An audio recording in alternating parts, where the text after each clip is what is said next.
This is Rap the News. I was watching Brother Deshaun's video here, from beginning to the end, like he said. And, a lot of things that we are learning about our brother that we didn't know. And just like I said over here in this truth, we watch Deshaun like we watch TV. And so, not to go against anything my brother said, but my mom simply adores Brother Deshaun. Like every word that Deshaun says is golden. She loves his style, everything that he does, you know. And nobody else better not say that over here. But my mom simply adores Brother Deshaun. And with that said, it's a lot of people that look up to you. A lot of people is watching you. A lot of people is seeing how you fare. We need to understand that as long as you was in the world doing evil ass shit, look where it ended you up before. You would say basically you was sitting there with a gun, right? And then now you have a little bit of knowledge, you know, a lot more knowledge, and look where you are now, you know. And I'm gonna tell you like this, put an analogy to you. You are in the womb right now, and I'm telling you truthfully, you're in the womb, and what you know as life in the womb is not real. It's a process of you being born. So you are being reborn right now. You were implanted in the womb, but that wasn't your home. That was temporary, right? 9 months, or less, according to the sister that just had a baby prematurely. And you got to go through your difficulties, your bumps, and your bruises. And there's a dome around you in the womb called your mama's stomach. You know, you got to come out that dome into the light. And then when you come out into the light, it's a whole different world. And then you go from that world to the next world, you know. And so when you came out, then here go a whole new set of struggles and difficulties, you know. And we have to understand this with the difficulties. In order to get buff, when you lift weights, is you have to do something. You got to get under them damn weights. You can eat all the steak and potatoes all you want to, and you're just gonna end up fat. No, if you gotta lift weights with them carbs. In order, you gotta stay in shape. You gotta run. You gotta go to the gym. You gotta exercise. You gotta do calisthenics, or else you're just gonna get bulky as fuck. And a lot of us is going through this. A lot of us is getting bulky as fuck because of the stress. It's a lot of stress. A lot of people, they can't. I tell everybody on this land, you know, this ain't for everybody, and it ain't. You know, the worldly people, the weak people, you are going to fall off. It's just a matter of time. This drives you crazy. This drives you crazy. You can't continue the lifestyle. It's easier to be weak. And so eventually you'll just fall off. And that has happened in my household twice. The weak people eventually succumb to the world. Just like the weak people succumb to the shot. These are the weak people. Whatever's easy, that's what they're going to do. When have God ever made anything easy? When it get cold, like I've been freezing for 2 or 3 days now. This is the third day I've been freezing, and it ain't like I ain't got a heater over here. I have a heater. I have two bed spreads on my bed. And thank God that I even have a bed. Thank God. And I can't get underneath the covers because I'm feverish. Everything is backwards, folks. So it's just like if you have a fever, it ain't, and you shivering, it ain't get in some hot water or get under the covers, you're going to kill your fool self. It's the opposite. It's freeze. Freeze until it goes away. So if you got a high fever, they're gonna dip you in some ice or something. It's freeze, and that's how the world is. It's when you go to God, and this would happen to me. The moment I opened up my phone book and I said, I'm a righteous person, but all my friends and family seems to want to go the wrong way. And God said, what? Don't be conformed to this world. If they want to go the wrong way, let them. It ain't like they ain't listened to me and I didn't warn them, you know. And I had to look at my phone book, and I had so many supposedly friends and family. My grandfather had 50 children. My grandmother had 20 children by my grandfather and someone else. But they had a lot of kids. And all those kids had grandchildren and grandchildren and children. And there's so many of us that we are running into each other down there dating each other in different cities. We started off in Mississippi and Tennessee, and now we in California. And basically, I done bumped into a couple of my cousins that I didn't even know was cousins, trying to mac at them. And then somebody in the family say, you don't know who that is? I do not know who this is. Y'all family, oh shit. Didn't know that. That's your daddy's brother's sister. I mean daughter. Or your daddy's something's daughter. And I was like, damn. This would happen when our families break apart too. It's mass confusion. But again, nevertheless to say that it is the opposite. You know, you got to go through the hell to get to the heaven. You got to cross over hell to get to the heaven. You know, we are just passing through here. We are in the womb about to be born again into a new life. And I almost think this to a high degree. When God said we have to go through this fiery trial, we may be already going through it, especially us enduring in the wilderness.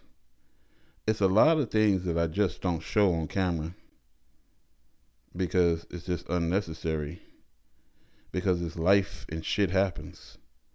You know, we have some animal deaths, we have some the heat tear up all our plants. We had a nice lush garden, and next thing you know, the heat and the winter came and just destroyed it. There's no way of protection against this stuff. You know, we're trying to build some greenhouses, and you know, and hopefully that helps. We have to realize that our trees was getting burnt by the sun. The fruit actually dried up like prunes on the trees. That's how hot it got out here. That should tell people we have another heat source in the sky. These are some hard-headed ass people who don't want to hear shit, you know. And so, like, again, all the numbers that was in my phone book, I got rid of every last one. I said, okay, if I had to ask any of these guys for $500, out of all this friends and family, who can I get $500 from? And shit, that narrowed down to one person. That's what happened. So what does that tell me about all these hundreds of people that you got as friends and family? And not that since you broke, you ain't worth a quarter, but it's like, damn, why is all of us doing bad? And then everybody driving a new goddamn car and wearing some shiny ass flashy clothes. Never understood it. And so, I tell my son this. If you jumped up in the air, Superman, and people was depending on you, Superman, you became, whether you wanted to or not, a sort of hero to them. And I remember my wife coming up to me and said, you don't have to worry about that. My son got it. And I was like, oh, okay. Okay. And he had the S on his chest. And then things get bad, and then all of a sudden, you don't want to fly no more. As a man, I don't have that privilege. As a real man, I don't have that privilege. I can't afford to get sick. I can't afford to die. I can't afford not to feed my family. I can't afford not to keep preaching the word of God, the truth. I can't let you down. Unless I have no energy like yesterday and the day before, I'm going to be right here, God willing, for everybody. And, a guy had a dream, and this is his brother Deshaun. This guy used to be a pastor, and he had a dream that he went to hell, and he was like, how am I going to hell? I'm a pastor. One reason he going to hell, he preaching a false doctrine, but the other reason that he was told by God is that you were preaching the truth, which means he really believed the shit that he was saying, right? And you stopped. You should have continued because there were people who needed your help. You was in line for people to hear you. And excuse my cold and shit. And now you're not. And that's why I'm sending you to hell. There was another guy, he had another preacher that had a dream that he went to hell. And this is true. And so he was asking, why am I going to hell? And he says, the way that you treat your wife. Treat your wife with kindness. You've been treating your wife like dog shit. Don't treat your wife like that. And I'm going to say this. How I run this household is fair and just. And I run it like this, by the Most High God. We are just going to go by the book. And whatever thus says the Lord in the book, thus we going to be doing. If things get a little too difficult for you, we can make some adjustments if your ass is weak. Because there's some weak people. They can't handle shit. That's why 2 is gone. And they was not a help. When they weak, they just hurt you on your land. So that's why they gone. Good riddance. I ain't gonna think twice about you. Hope I never see your face again. And that's how I am. Because you was here, you had the truth, you could have did what was right, you could have helped everybody, but you sat there and you did what was wrong. You sat there and followed your lust. You sat there and followed the world. And it's unacceptable. It's when you, as soon as, look, get back to that number while I'm telling you about the numbers that I had. Anyway, I can't get $500 from any of these people. Not trying to jump around, but that story is important. And then I was like, and this is God talking to me about them. I'm going in this direction towards God. And every time I look up, my brother is calling me to come drink with him. Now, we used to have a drink or two here and there. I am not coming to drink with you anymore. I know better than that shit. So no more drinks for me. Don't invite me to drinks. I don't drink no more. And then they'll stop calling you a lot. You won't hear from them in weeks or months. You're like, okay, what happened to you, bro? Well, the devil is mad through them that you stop drinking. You doing something right. And then you start noticing it a lot. The closer you get to the Most High God, the more the world hates you.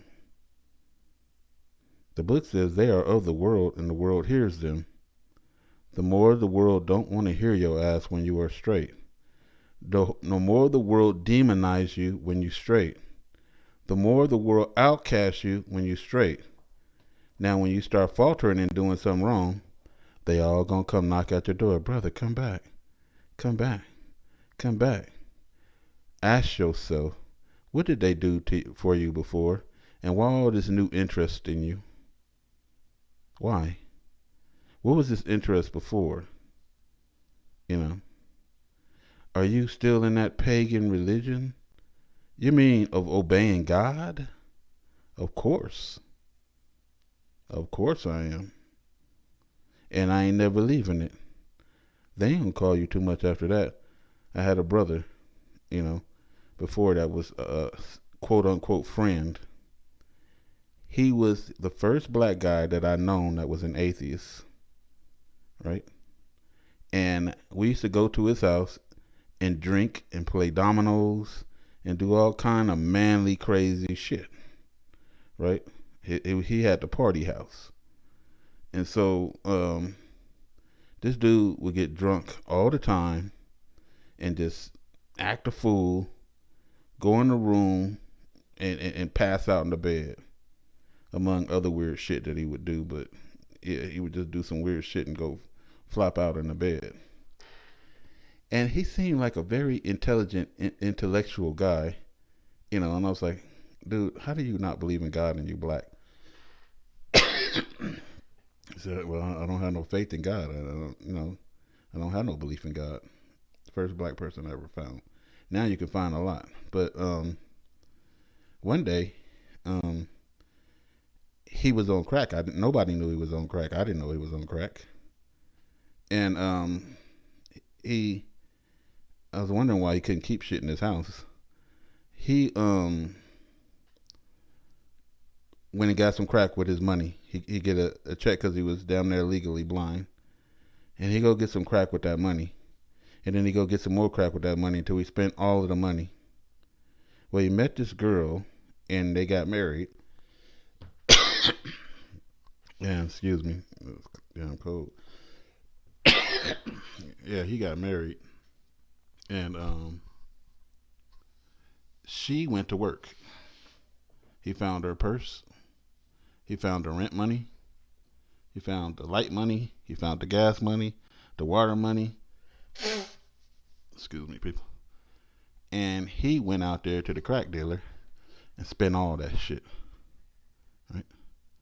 And knowing that he probably would get a divorce or something when she get back, and he didn't spend all the damn money. Addicted. And then uh, he said he looked in his pocket because he still wanted to get high. It wasn't enough. It was never enough. And he had like $3 or $4 left, something like that. And he said he went to the damn liquor store. Since he can't buy crack, he gonna buy some liquor.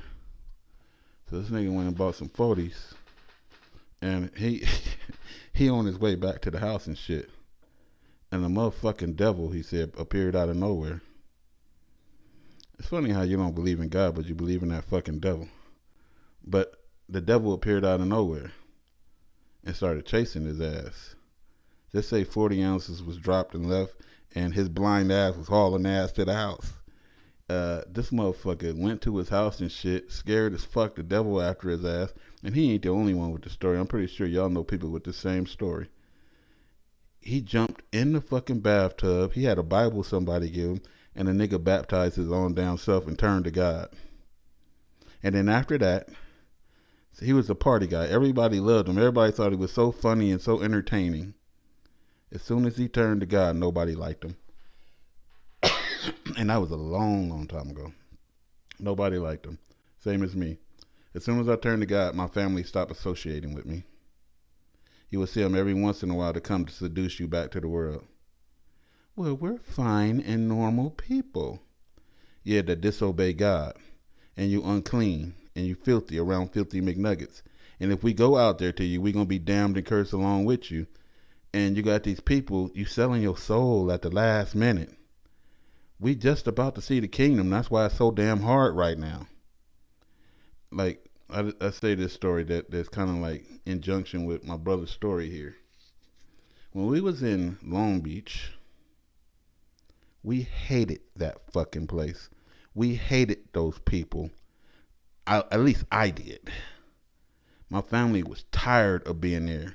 We was tired of being in poverty. We was tired of being on the county. We was tired of being on Section 8. We was tired of the inspections and all the paperwork and the county visits. We was sick and tired of that. And I said to myself, fuck this shit. I am moving to the fucking desert. Because somehow God guided me to that. And it was like some ads in the paper. And it was like, here's some land here for $2,000 or $3,000. You know, there's some acres of land for $2,000 and $3,000. And then I just start thinking, ooh, I can just put a septic tank down. I could put a fence around it. I can leave a big wide opening so we can haul materials in, and we can build, Israel. We can build. And I told my wife and kids, I said, shit, I got a plan, folks. I said, we moving to the fucking desert. Everybody down there said, oh, hell no. Hell no, I ain't moving. I ain't moving. Uh, my wife said, you can just divorce me. Because, shit, you ain't getting me out there. I ain't going to the desert. I even said that myself before. When I used to drive to Arizona, through Tucson, and all them places, I used to say, I would never, God is my witness, I would never move to the damn desert. Never fucking say never. You know, and I realize what the desert is doing. It's burning you. Right now, we freezing the fucking death. And it's funny how he's freezing, and at the same time, I'm freezing for two different fucking reasons, but we both freezing. I was tired of being cold. You know, I used to freeze when I lived in Oklahoma. I used to sleep in some raggedy bed. And this is the Most High. Since you've been through so much shit in your life, these things don't seem to matter to you. You know, since you got your ass beat so much, these things don't seem to matter to you.